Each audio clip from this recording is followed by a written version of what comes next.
Commander Glock had been right. The voyage from Panama to Wellington proved long and seemed endless, a monotony of tedium, unrelieved seascapes, relatively dull watch-standing, and corrosive boredom. In the beginning, in order to adjust himself to Glock's eccentricities as a squadron commander, Tony had virtually lived on the bridge, going down only for head calls, meals, and occasional inspections. But once he made the adjustments that he believed necessary, and after finally signing the letters which, on the basis of their accumulated experience, qualified Ted, Andy, and Baldy as fleet officers of the deck, he allowed for them to man their watches on their own.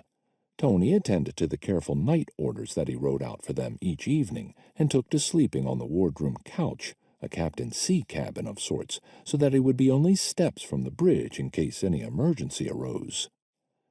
Sensing that the crew would begin suffering from boredom in the same way that he and his officers had, Tony also began setting general quarters and exercising the crew at drills each time they changed their port and starboard watches, while still leaving each of the off-duty sections at least 5 hours in which to sleep and recover for the additional hours that he was keeping them on their feet.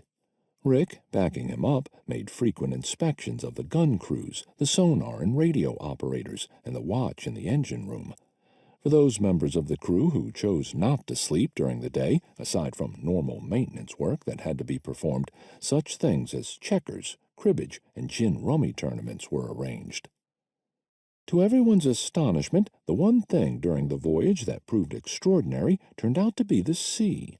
Right from the start, considering the time of the year and the storms that might be blowing north from the South Pole, Tony had anticipated heavy weather, but throughout the entire voyage they met none. With a state 3 to 4 sea running for most of the way, a sea which only occasionally rose to state 5, Glock's convoy escaped anything that could be considered turbulent. PC-450 rolled, of course, but rolled through a period that everyone aboard considered mild compared to what they'd several times endured in the Atlantic, particularly during their early days out of Newport when they had the misfortune to run through storms and strong winds. Here and there, one or another of the men did experience a moment of queasiness, but, as a rule, the moment passed swiftly, and, to Tony's satisfaction, no man was ever disabled by a serious case of mal de mer. "The weather," he said, sliding into his chair one evening before Dizon set a plate of spaghetti before him, "is at least going to make this meal a pleasure. I wonder if the crew is having the same thing." "They are," Baldy said. "They had Spam sandwiches for lunch, but Stewart promised them spaghetti for supper in order to make up for it and give them a lift." "Right time for it," Rick said. "In these seas, at least they won't have to clean it off the bulkheads after they eat it. That ought to make up for a happy camp." "Right enough," Tony said with a laugh. "Who could have imagined it? Last thing I considered when we left Panama City.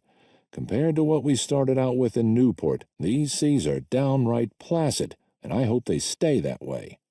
At that moment, late for the sitting but with a broad grin running from ear to ear, Andy burst into the wardroom holding a radio message.